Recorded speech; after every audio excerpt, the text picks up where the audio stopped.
Let me paint you the picture first, because the setting matters.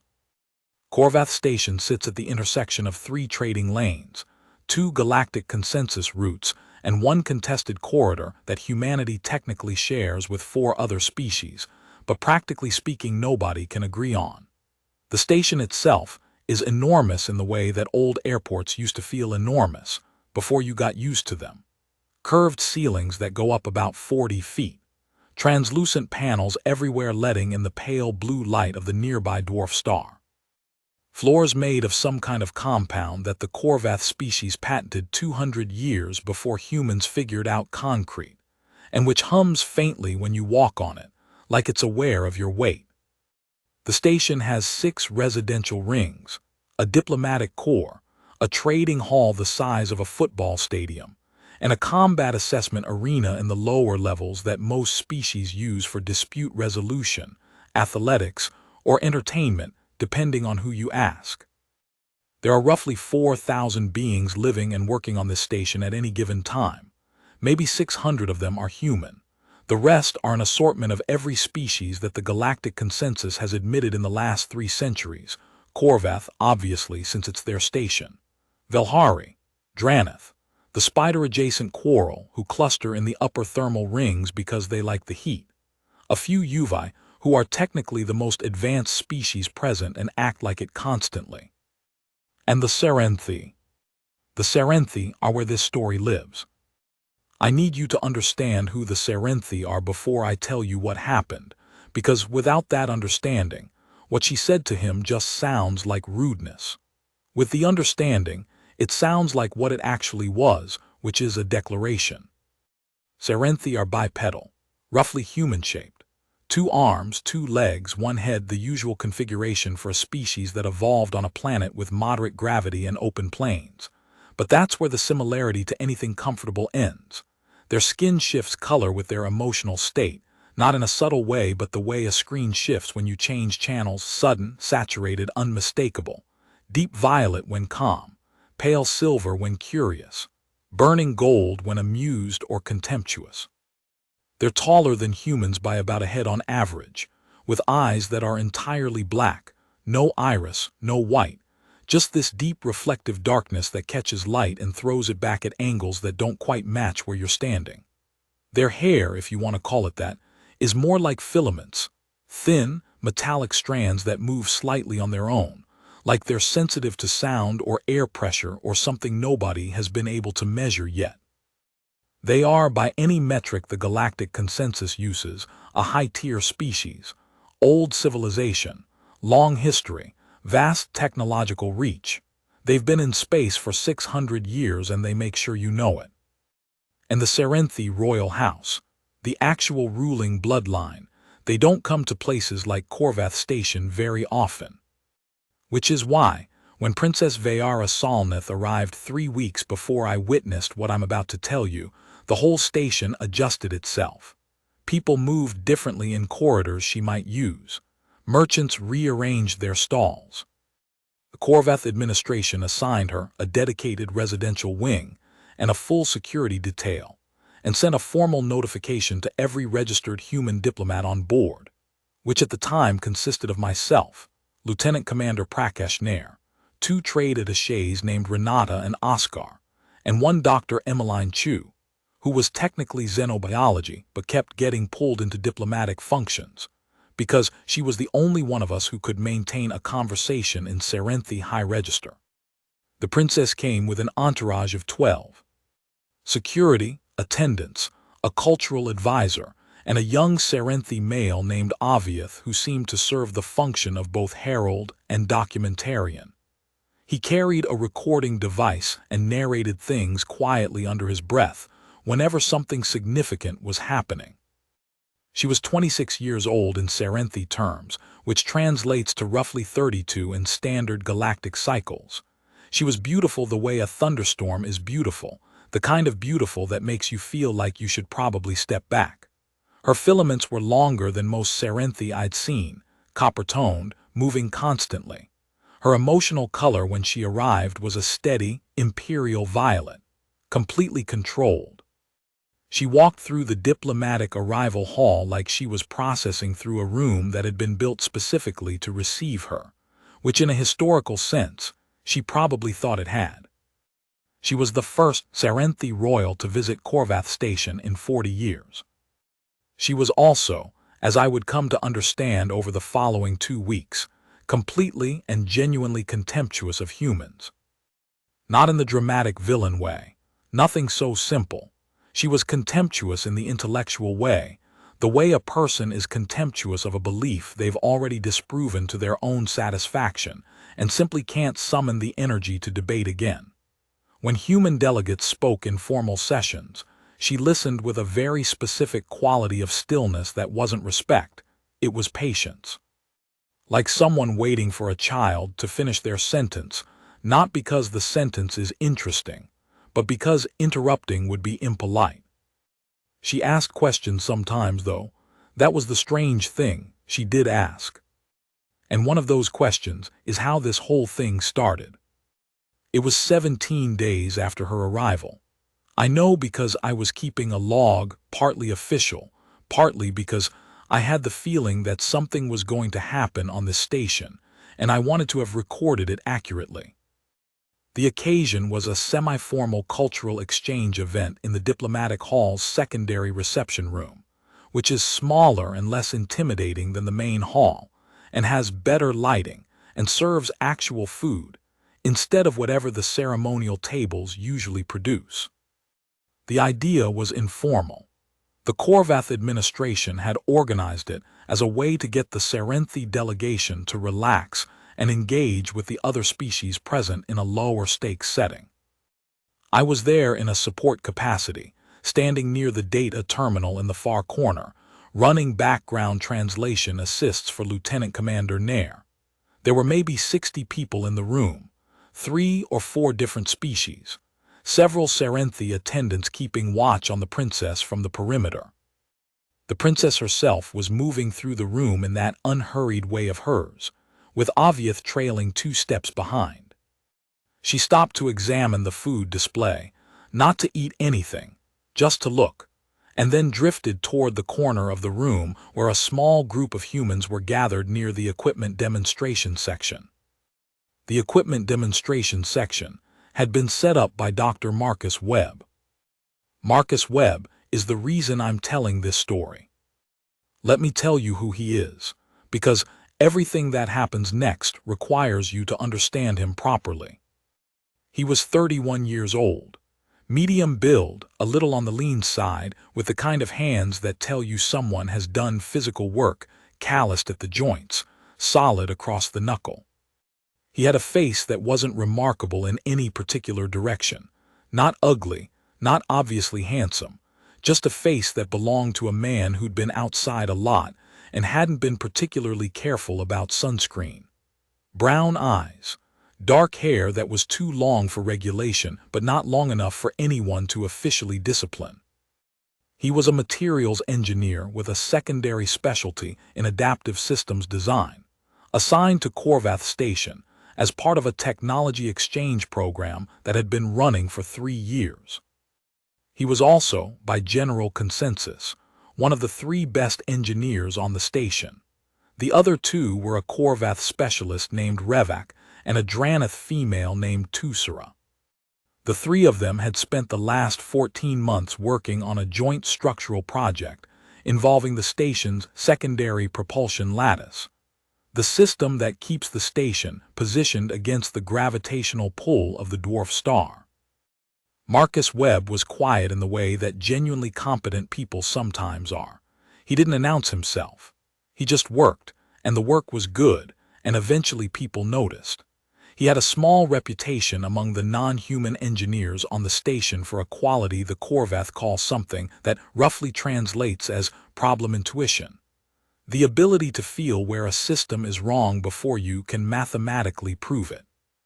He had set up a small demonstration in the exchange event, nothing elaborate, just some physical examples of the adaptive lattice work, models he'd built to explain the engineering principles to non-specialists. He did these sorts of things occasionally, the bridge building between technical and diplomatic. He was good at it. The princess drifted toward his display almost accidentally.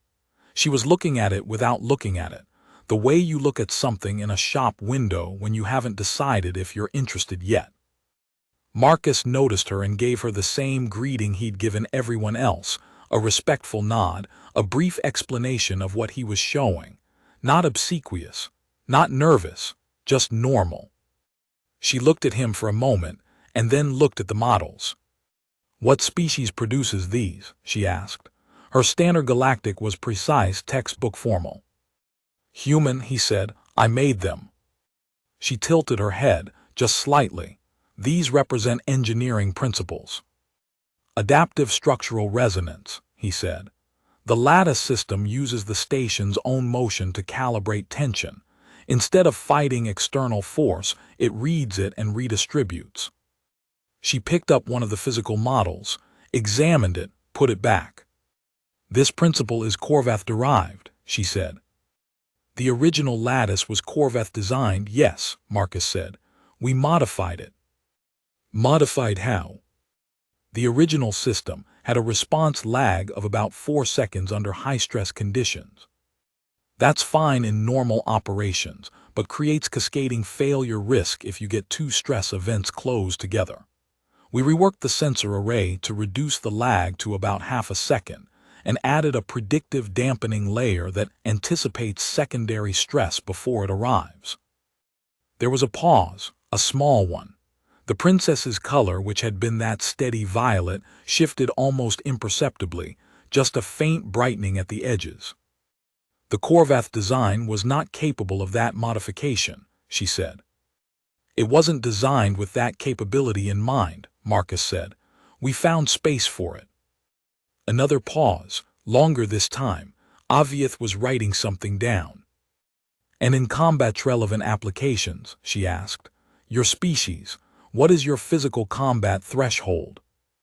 Marcus blinked just once. "That's a bit of a pivot." "I am curious," she said, and the gold was beginning just barely at her temples. "The Galactic Consensus species rankings place humans at Tier 6 in physical capability, below Korvath, Velhari, Dranath, and Serenthi, above only Quarrel and the Yuvan subcategories. Is this assessment accurate?" "I don't spend a lot of time thinking about species rankings," Marcus said. "But you are aware of your position within them." "I'm aware the rankings exist." "Then you understand that a Serenthi adult, in standard combat assessment criteria, would outperform a human adult by a margin of roughly 3-to-1. That's what the data says." She looked at him with those black mirror eyes for a moment. "Does that not concern you?" she asked. The gold was brighter now. "As a species, does it not concern you to be so comprehensively outperformed?" And Marcus, and this is the thing about Marcus Webb, he didn't get defensive. He didn't look away. He just said very mildly, "We tend to outperform expectations." The gold went full. Her entire face shifted to that burning, saturated gold. And she laughed. Not at a joke, not at something funny. She laughed the way you laugh when someone says something that strikes you as so optimistic it crosses over into comedy. "You tend to outperform expectations," she repeated, and her standard galactic carried the inflection of someone quoting something they find charming in its naivete. Several of her attendants picked up the amusement. A ripple of gold moved through the nearest cluster of them.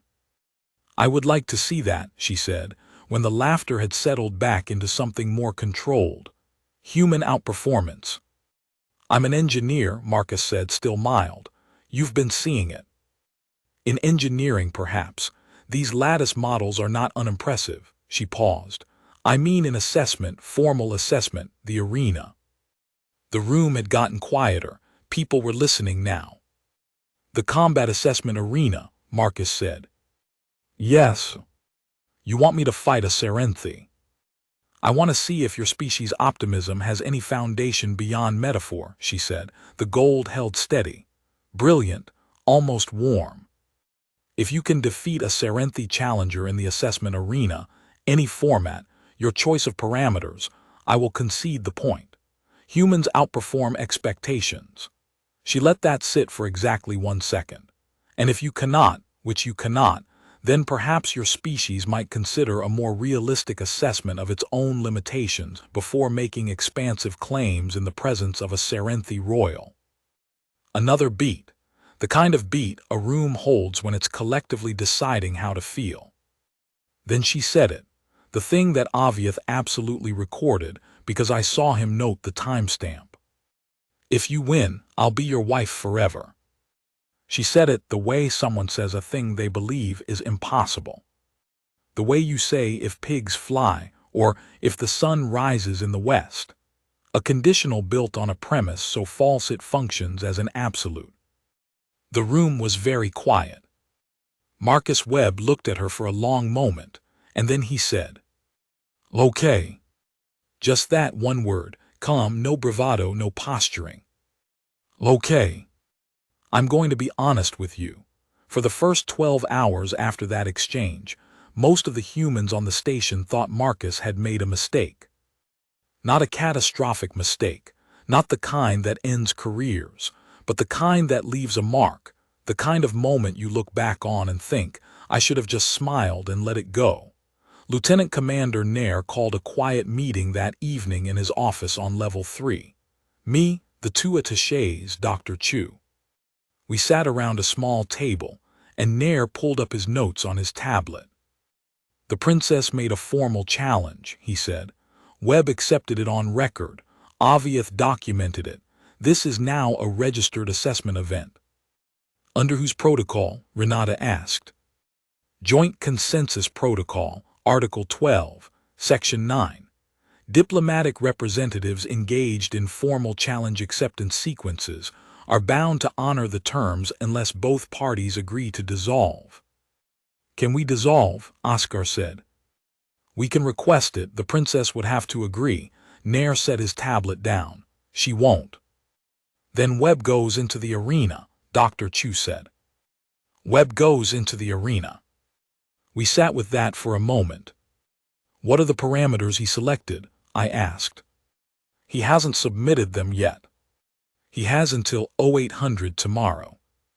The princess specified, any format his choice, Dr. Chu said slowly. That's actually unusual, that's generous. It's not generous, Renata said quietly. It's theatrical. She thinks she wins regardless of format. She's giving him the illusion of agency. Nobody disagreed with that. What's the combat differential? I asked. Serenthi versus human formally. Nair pulled up the data. Serenthi adults have roughly 40% greater upper body strength, reflexes approximately twice as fast in standard testing conditions, and a secondary nervous system that allows rapid recovery from impact shock. Their pain tolerance is significantly higher than human baseline, and their physical endurance under sustained exertion is roughly double. So 3-to-1 is actually conservative, Oscar said. In straight physical combat, yes, Nair paused. Webb knows all of this. Does he know what he's doing? I asked. Nair was quiet for a moment. I spoke with him earlier. He seemed calm. Calm like he has a plan, or calm like he's dissociated from reality, Renata said. Calm like he has a plan, Nair said. He paused again. I think. I went and found Marcus myself that evening. He was in his workshop on level 5, a space that was technically a maintenance bay but which he'd claimed for his engineering work over the past year and gradually made his own. Tools organized on the walls in a pattern that probably made sense to him. 3 ongoing projects in various states of completion on the workbenches. A small electric kettle in the corner. He was at the central bench, not working on anything related to the challenge. He was recalibrating a sensor array for the lattice system, just working. I said, you don't have to do this. He looked up, I know. You accepted without consulting anyone. It wasn't really a consultation-type moment. Marcus, I sat down on a stool across from his bench. The physical differential is real. I've read the Serenthi combat assessments. They're not bragging when they say 3-1. That's documented, measured, cross-referenced data. I know, he said again. So what's your plan? He was quiet for a moment, turning the sensor in his hands. She gave me format choice, he said. Yeah. That matters more than people are giving it credit for. Okay. The Serenthi are extraordinarily capable in any physical format. Strength, speed, endurance, resilience. They're better than us across the board, you're right. He set the sensor down carefully. But physical capability is only one variable. What's the other variable? Problem solving under load. I waited. The assessment formats in the arena aren't purely physical, he said. There's a combined category: adaptive environment challenges. The environment changes. You have to navigate, improvise, overcome. The physical element is real, but it's not the whole thing. He looked at me. A Serenthi in a straight fight beats me in about 40 seconds. A Serenthi in an adaptive environment challenge is still physically superior. But the challenge isn't about who's strongest. It's about who figures out the environment fastest. And you think you can outthink a Serenthi royal? I think I can outfeel a problem. He picked up the sensor again. That lattice modification she was looking at today, the Korvath design, had a 4-second lag because the Korvath engineers designed the response system logically. They mapped out all the possible stress inputs, ranked them by probability, built a response tree. Very smart, very thorough. 4-second lag because the tree had to finish processing before the response initiated. And yours? We threw out the tree. Built the system to read the actual physical vibration of the lattice in real time and respond to what it felt, not to what it predicted. Half-second lag because it stopped thinking and started feeling. He looked at me steadily. That's the answer. I'm going to ask for the adaptive environment format, and I'm going to stop thinking. I went home that night not entirely convinced. But I slept better than I expected to. Chapter 4. The format selection and the preparation. At 07:45 the next morning, Marcus submitted his format selection to the arena administration. I was present when he filed it. Adaptive Environment Challenge, Full Spectrum Setting. Duration unlimited. Victory conditions set to Standard Assessment Protocol. 3 Capture or Yield events, or 1 Comprehensive System Domination. The arena administrator, a Korvath named Farath who'd been running assessment events for 20 years and had seen everything, read the submission twice. Then he looked at Marcus. You're selecting AAC, he said. Yes. Against a Serenthi. Yes. Farath was quiet for a moment. Then he said, in a tone that was trying very hard to be neutral, I'll note that Serenthi combatants have a 91% success rate in AEC format events against non-Serenthi challengers. What's their success rate against humans specifically? Farath checked his records. 100%, 14 documented events. Okay, Marcus said, calm. Just calm, I'll note my selection for the record. Farath noted it. The news moved through the station, the way news moves on enclosed habitats, fast and thorough, picking up texture as it went.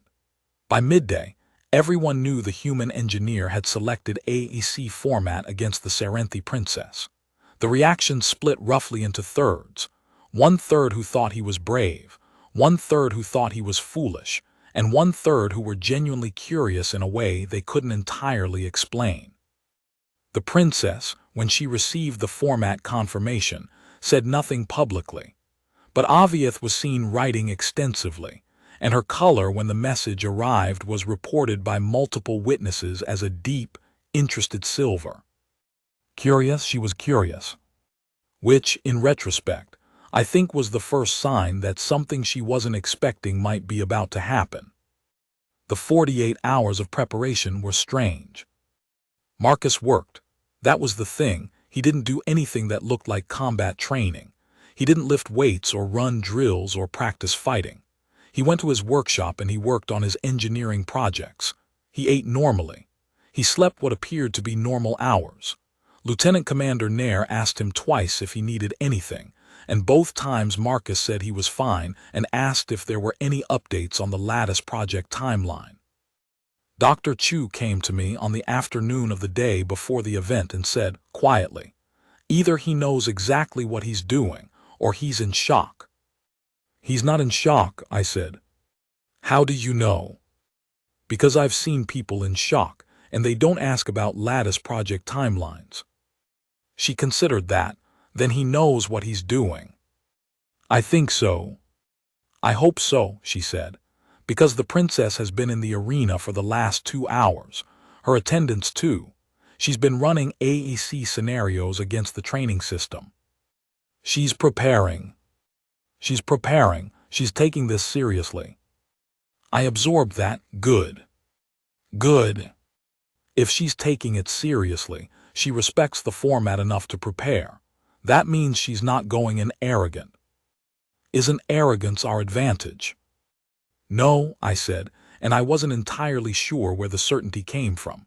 Our advantage is something else. I went to the arena observation level that evening, when it was empty, just to look at it. The AEC arena is different from the standard combat floor. It's about 3 times the size, and the environment itself is variable. The floor panels can reconfigure. The lighting can shift through hundreds of conditions.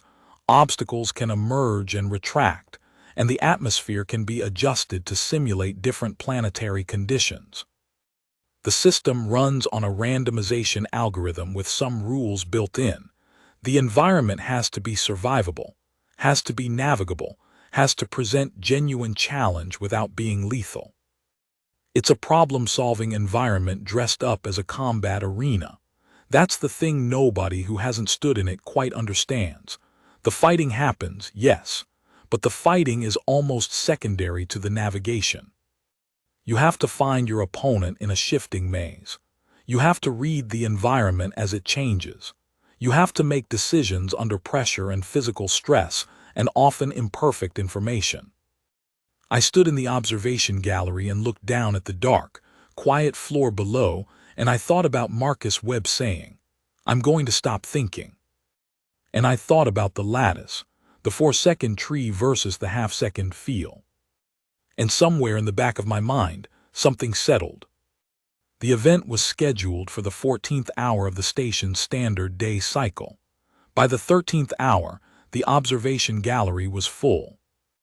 I had not anticipated the attendance. I should have, maybe, but the sheer number of beings who came to watch surprised me.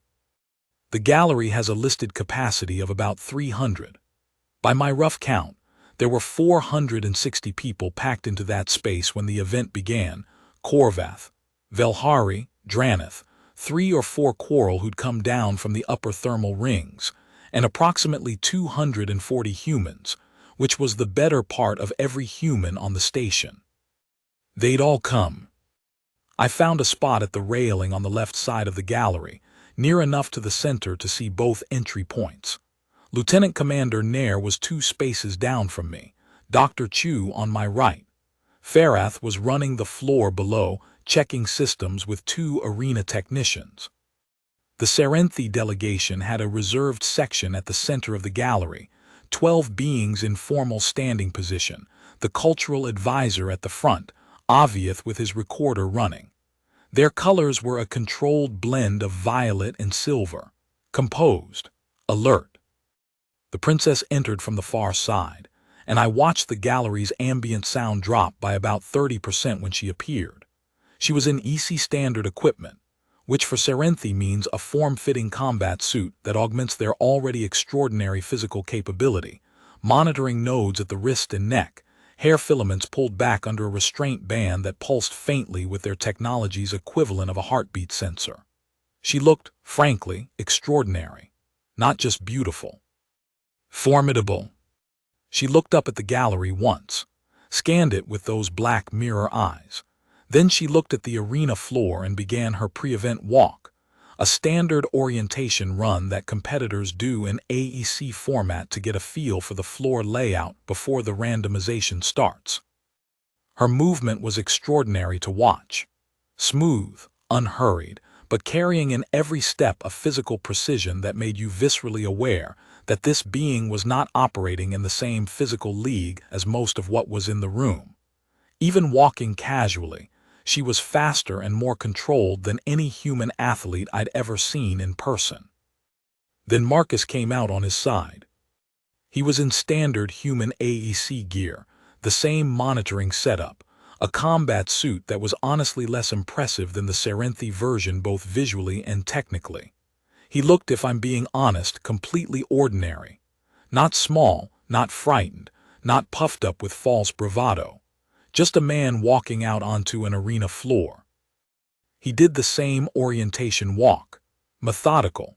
I watched him move along the floor panels, pausing occasionally, touching the surface with one hand, looking up at the ceiling grid where the environment systems were housed.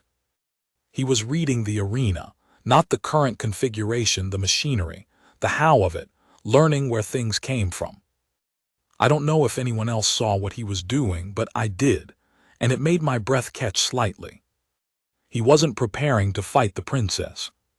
He was preparing to understand the arena. The format was explained by Korvath over the gallery speakers. 3-stage AEC event, randomized environment shifts every 8 to 12 minutes, victory by standard assessment protocol. Both competitors acknowledged. Korvath cleared the floor. The lights in the arena dropped to 40% standard low visibility conditions for AEC Stage 1. The floor began to move. AEC Stage 1 had panels rising into walls, others dropping into channels. The flat floor became a maze in about 90 seconds, a three-dimensional, shoulder-height landscape of obstacles, paths, elevated platforms, and gaps. Not static, continuing to shift slowly, the way a living puzzle breathes. And the two of them disappeared into it. I can tell you what I saw from the gallery. Some of it I pieced together later from the arena's monitoring data, which Korvath released to me for the official report. Some of it Marcus told me himself, over a long conversation in his workshop about a week later.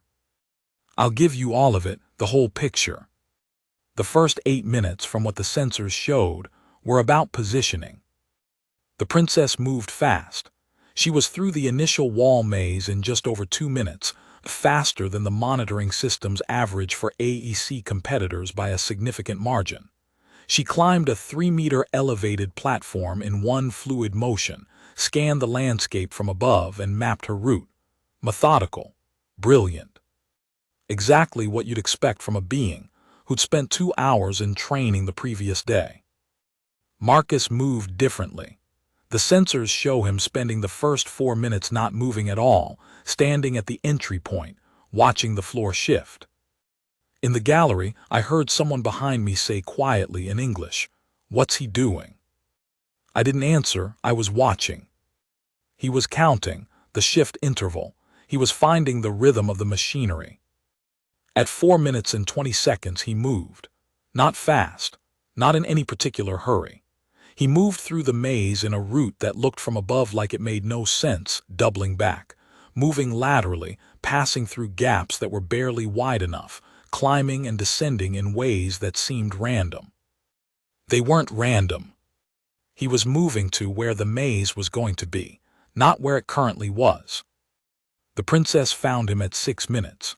She came over a rising platform, and there he was, standing in a cleared space below, looking up at her. Their first encounter in the event lasted approximately 45 seconds. She came down off the platform, and the engagement was immediate. She moved with that brutal Serenthi efficiency, and Marcus took 2 significant impacts before he broke clear and moved through a gap in the wall panels. The monitoring showed his biometrics. Heart rate spiked, minor impact stress registered on his left shoulder, nothing structural. He wasn't trying to fight her. He was measuring her. The 8-minute mark hit, and the environment shifted. Stage 1 reset, the maze reconfigured, and both competitors had to reorient. The princess was on a platform that became an island. She jumped the gap with ease. Marcus was in a channel that narrowed. He went sideways through a slot that would have been impassable for a Serenthi's broader frame. This is where the first thing happened that made the gallery change. Because Serenthi, despite their extraordinary physical capability, are built broader across the shoulder than humans. Not dramatically, maybe 4 or 5 centimeters on either side. Doesn't sound like much. In a combat assessment with no environmental obstacles, it makes 0 difference. In an adaptive environment maze with gaps and slots and channels of varying widths, Marcus moved through spaces she couldn't follow. She had to go around, she had to climb over, she had to take different routes. And he knew. He had been reading the arena for 4 minutes before he moved, and he had mapped which spaces a Serenthi could and could not pass through, and he was using them. I heard the shift in the gallery, not a sound exactly, more like a change in the quality of the silence, people realizing something. The princess realized it too. The monitoring shows her color shift briefly, just a flash to silver. Reassessment. She adapted almost instantly, going higher, using the elevated paths to bypass the tight spaces. Smart. Of course she was smart. But she'd given him 30 seconds, and he used them. AEC victory conditions require capture or yield events. A capture means you have an opponent in a position of physical control, standard grip hold for 3 continuous seconds, or environment-forced immobility for the same duration. The first capture came at 16 minutes. Marcus had spent those additional 8 minutes doing something that, if you weren't watching closely, looked like running away. He kept moving through the tight spaces, kept redirecting, kept putting distance between himself and the princess. And every time he redirected, the princess had to navigate around obstacles that slowed her just enough. Then she cornered him. She'd been tracking his pattern, she was reading him too, adapting, and she came at him through 2 simultaneous paths, cutting off his lateral options. The monitoring shows her coming fast, confident, the physical gap about to close. And Marcus dropped through a floor panel. The AEC arena has hatches in some of the floor panels, emergency access points, that are technically part of the competitive environment in AEC format. Most competitors avoid them because going below the main floor level means losing visibility and disorientation. The conventional wisdom is that the risk isn't worth it. Marcus had spent 4 minutes identifying where those hatches were. He went through, came out 3 panels over, and came up behind the princess as she was leaning forward trying to locate where he'd gone. 3 seconds. He had her in a grip control from behind for exactly 3 seconds before she broke it. First capture, human. The gallery did not erupt. It did something stranger, a collective exhale, like a room releasing tension it didn't know it was holding. Then a beat of quiet. Then a sound that wasn't quite cheering but was something genuine, surprised, real. In the Serenthi section, I saw Aviath write something quickly and then stop. He was looking down at the arena floor with an expression I couldn't entirely read across the distance. The princess's color, visible on the monitoring display at the edge of the gallery, had gone silver. Full silver, no violet, no gold. She was thinking. The environment shifted at minute 20 for stage 2. This was the gravity variation stage, sections of the floor operating at slightly different gravitational pulls, creating an environment where your body weight and movement changed depending on where you were standing. The Korvath designed this stage, and they designed it well. The variations are small enough to be survivable, but significant enough to throw off calibrated movement. The challenge of stage 2 for most competitors is that your body's learned movement patterns stop working. Everything you know about how much force to put into a step, a jump, a turn, all of it becomes slightly wrong. The most physically capable competitors often struggle most in stage 2 because they're the most conditioned. Their muscle memory fights the new reality. Marcus had a different problem in Stage 2. He just had less physical capability in Stage 1-2, so his muscle memory had less to unlearn. I know this sounds like I'm reaching, like I'm constructing a narrative that makes the human look cleverer than he was. I'm not. I'm telling you what the monitoring data showed and what Marcus told me later. Stage 2, what the data shows is this. The princess took 90 seconds to recalibrate. During those 90 seconds, her movement was extraordinary but had slightly too much force. Overstepping, overcorrecting, the physical equivalent of a very expensive sports car on a road that's changed surfaces without warning. Marcus spent those 90 seconds moving at reduced speed, reading the gravity zones, mapping the new variables. Then he started moving normally, or normally for him, which was slower than the princess's recalibrated movement. Yes, still slower. That physical gap doesn't close, but he was accurate from the start and she had 90 seconds of compensation to overcome. The second direct encounter came at minute 29, and this one was extended. She caught him in a high-gravity zone. The monitoring shows exactly how this went. Marcus was moving through a section, and the princess came over a platform from above, and in the high-gravity zone, his options for evasion were limited because movement cost more. She was on him fast, and for about 40 seconds it was simply what the data would have predicted. A physically superior being in comprehensive engagement with a physically inferior one. Marcus took damage, real damage. The biometric monitoring shows impact events that would have been seriously painful. His left shoulder again, which had taken the impact in the first encounter. His ribs on the right side, the kind of hits that would have stopped most people. He didn't stop. He did something I wouldn't have expected, and Marcus told me later that he didn't plan it. He just did it because the physics of the moment made it available. She had him pressed against a section of wall in the high-gravity zone. The wall at that point was a panel that the monitoring system flagged as transitioning. It was about to retract and become part of a rising section. He waited for the vibration in the wall that told him it was about to move. The panel dropped out from behind him just as she was applying maximum force forward. She went through the space he'd been in. He came around behind her. And in the moment when her massive superior physical capability had no floor to push against, a fraction of a second, the gap before the next panel rose, she was, very briefly, in freefall. He caught her wrist, not to hurt her, to anchor her, and used the anchor as a controlled fall that put them both on the rising panel on the other side. 3 seconds, in physical control, her body against his, her wrist locked, her orientation disrupted enough that breaking the hold took her a full 4 seconds instead of 2. Second capture, human. The gallery. The gallery was no longer doing the quiet surprise sound. The gallery was doing something that took me a second to recognize because I hadn't heard it in that quality in a long time. It was a roar, a human roar. Every human in that observation gallery, 240 people, all at once, and underneath it a thread of something from the non-human observers that wasn't the same sound but was the same feeling.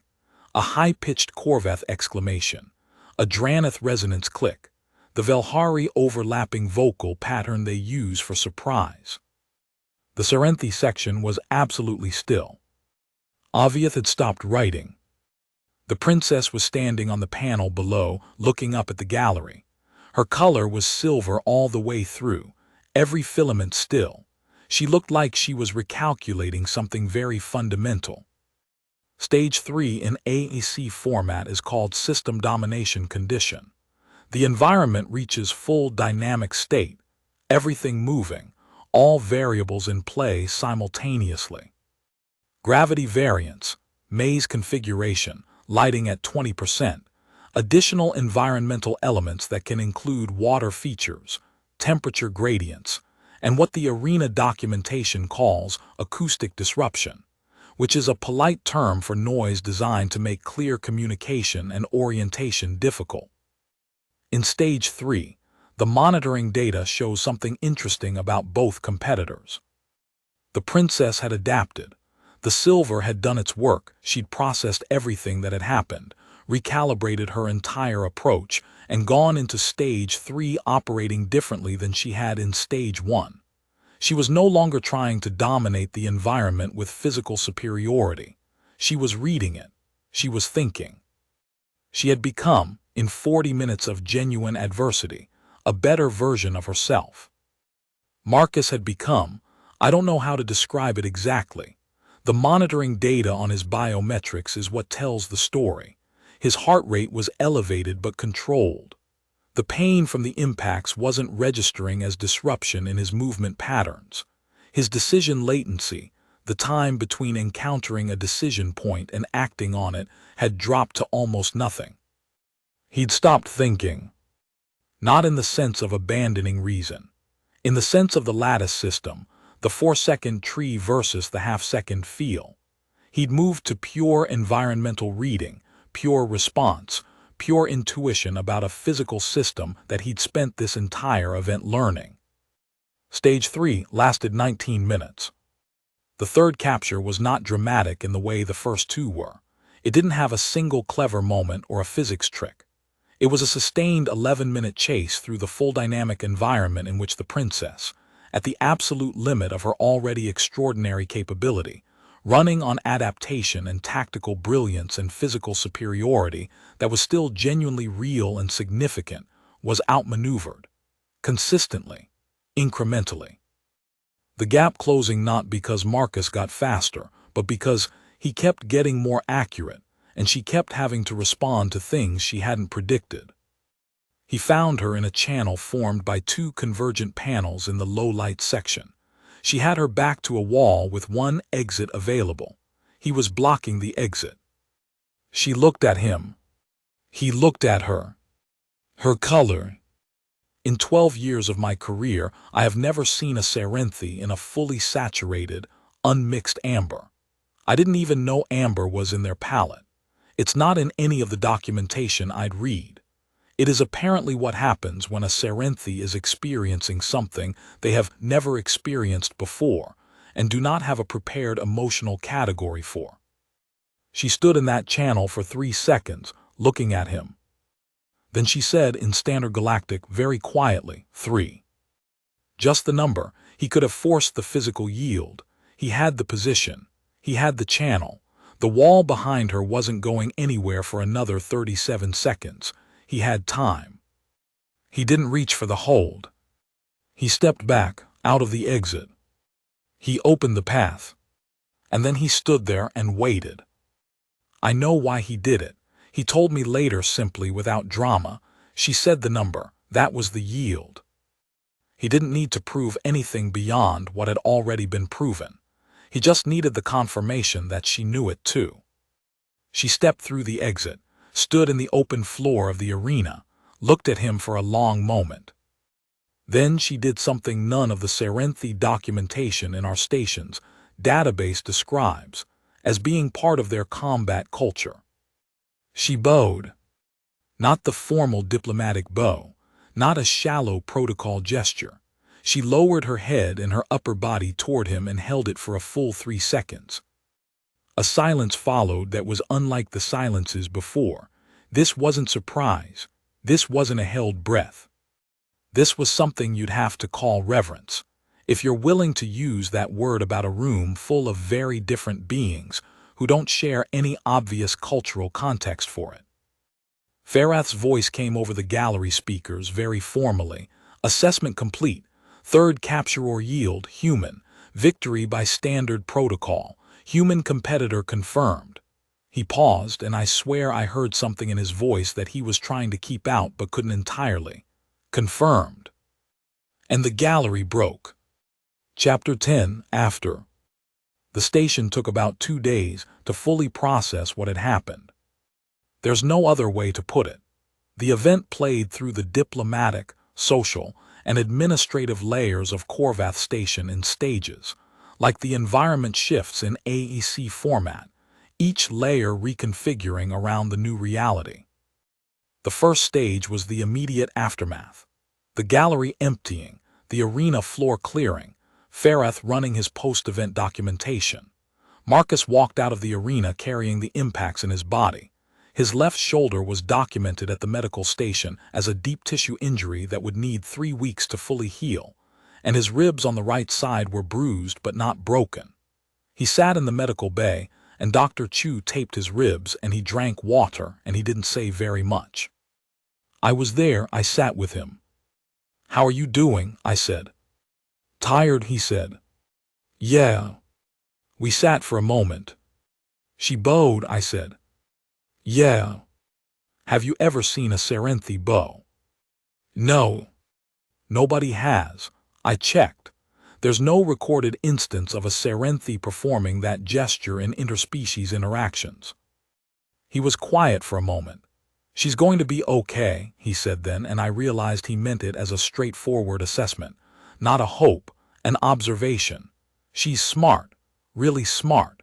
The way she adapted in stage 3, she was doing in 40 minutes what takes most humans months to learn. She just needed the actual experience. Of losing. Of being surprised." He drank his water. "She'd never been surprised before by anything, I think." The second stage was the formal diplomatic processing. Lieutenant Commander Nair's report to Earth's diplomatic corps was 14 pages long, and I helped him draft it. The relevant section on the challenge outcome ran 3 paragraphs. The rest was context, analysis, and careful assessment of what this meant for human-Serenthi relations going forward. The challenge had been issued and accepted under Consensus Protocol Article 12. The outcome was binding in the sense that its terms had been publicly stated and publicly witnessed. What that meant practically was delicate. The princess had said, "If you win, I'll be your wife forever." In the diplomatic tradition of the Serenthi, a statement made publicly before witnesses under a formal challenge acceptance sequence carries a status that isn't quite the same as a legal contract, but isn't casual either. It's more like an oath of intention, a declaration of sincere commitment rather than a joke or a figure of speech, even when the speaker believed the condition impossible. Aviath had documented the timestamp. Nair spent approximately 6 hours in careful formal communication with the Serenthi cultural advisor on this question. I have the transcripts. They're delicate, complex, and somewhat extraordinary reading, if you're interested in the mechanics of how 2 very different diplomatic traditions handle an unprecedented situation simultaneously. The short version: the princess asked for a formal meeting with Marcus Webb. I wasn't present for this meeting. Neither was anyone else except Aviath, who attended as both herald and witness, and Dr. Chu, who went as the human cultural liaison.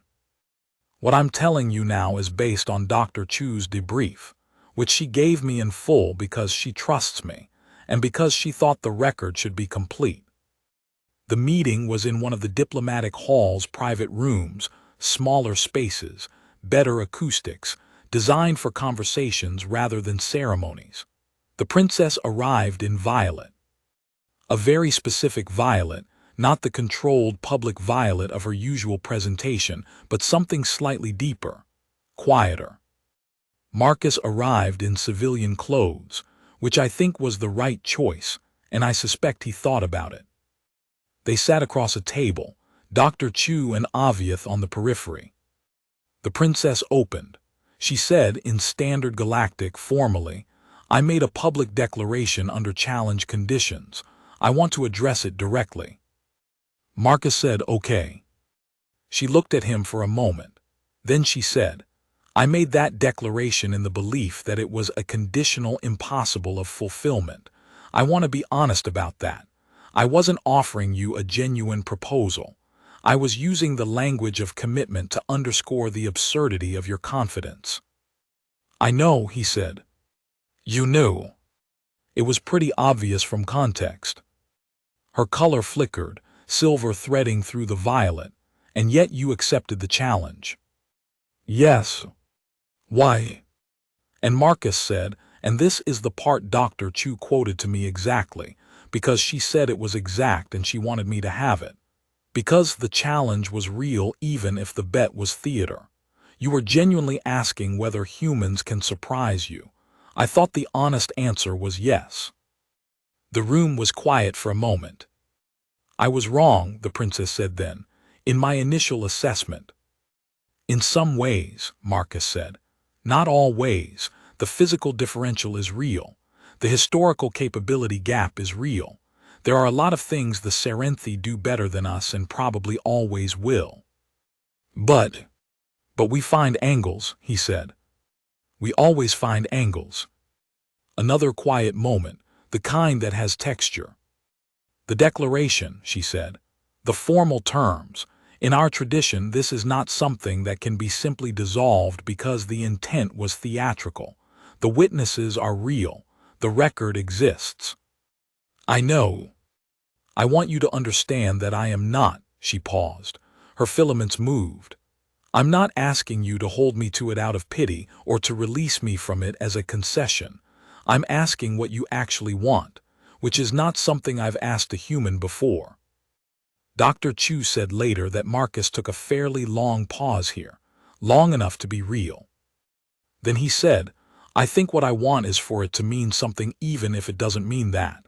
I want a thing today, that's real.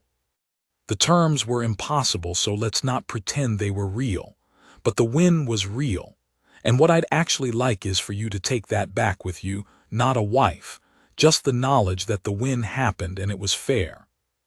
The princess looked at him for a long time. Her color moved through something I don't have documentation for. Dr. Chu described it as everything at once, for about 2 seconds, and then it settled. Then I will take that back with me, the princess said finally. And I will take this also, an obligation, to my house, to the consensus record, and to honest accounting. The declaration stands as a matter of record. Its fulfillment is at your discretion. I appreciate that, he said. You are not going to invoke it, she said. It wasn't a question. No, he said. But I appreciate you offering. Dr. Chu said. Then they just sort of sat there for a minute, and it was one of the strangest and most human things I've ever seen a Serenthi do. She just sat there in the quiet and didn't perform anything. The princess left Korvath Station 11 days later as scheduled.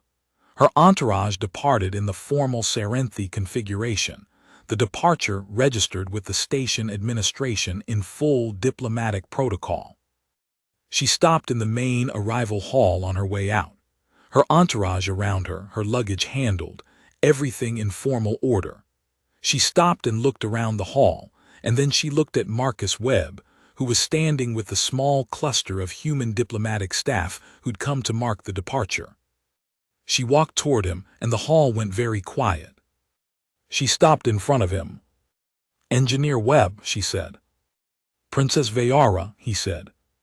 She reached into the formal fold of her departure garment and produced a small object flat, about the size of a playing card, with a surface that caught the light in that way Serenthi technology does, deep and shifting. She held it out to him. He took it.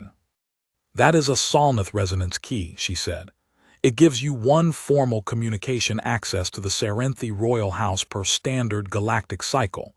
You can use it to send a message that will be received and read, not necessarily answered immediately, but read, she paused, by me.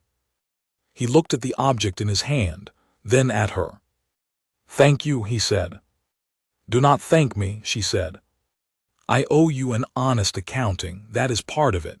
She paused one more time. The lattice system modification. I read the full technical report this week. It's extraordinary. Thanks, he said, and this time it was just natural, no protocol. Her filaments moved. Her color was that amber again for just a moment, just a flash, before settling back into violet. Then she turned and walked toward the departure corridor with her entourage, and she didn't look back. Aviath, at the rear of the entourage, turned briefly and looked at Marcus. He made a gesture I didn't recognize, one hand, a specific configuration of fingers. Then he turned and followed the princess. I asked Dr. Chu later what the gesture meant. She looked it up in the Serenthi Cultural Archive and came back to me an hour later with an expression I can only describe as moved. "It's a Serenthi phrase gesture," she said. "Old register. It doesn't translate exactly, but the closest equivalent is," she checked her notes, "you have added a page to the record." Marcus went back to work on the Lattice project the next morning. I filed my reports. Lieutenant Commander Nair sent his summary to Earth's diplomatic corps. The event was entered into the Galactic Consensus records under Article 12 Outcomes, category, resolved by performance, status, unprecedented.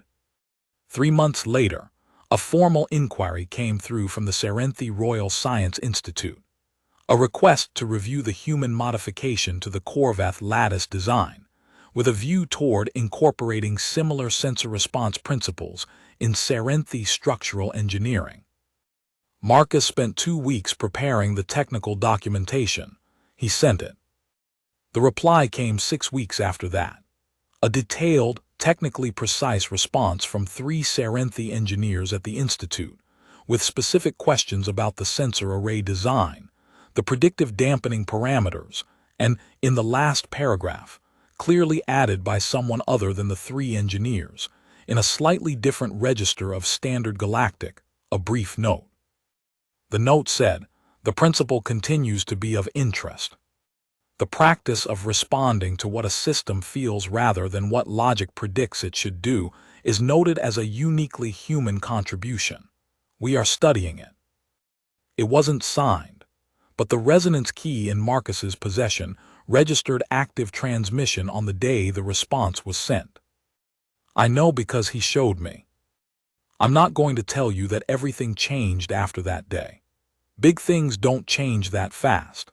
Species that have been in space for 600 years and have centuries of assumption built into their culture don't recalibrate on the basis of one assessment event, no matter how surprising. But something changed. Something specific and real.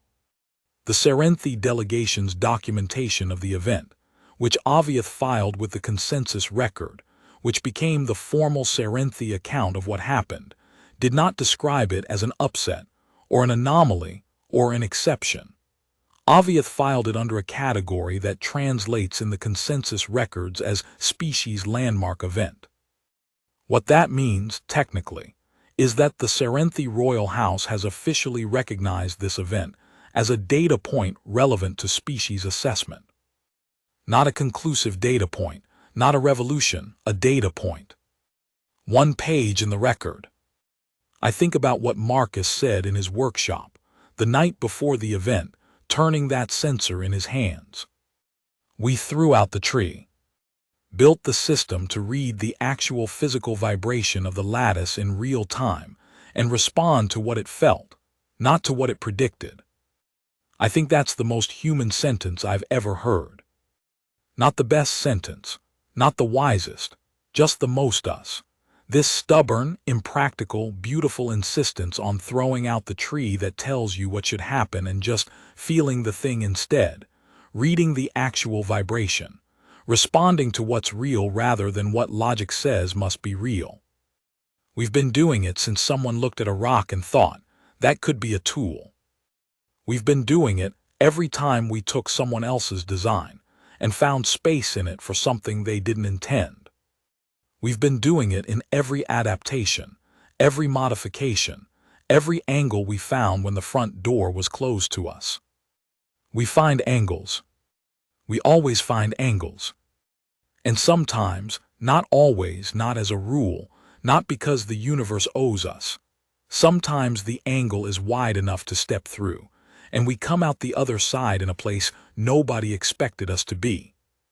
The princess mocked him, she was certain.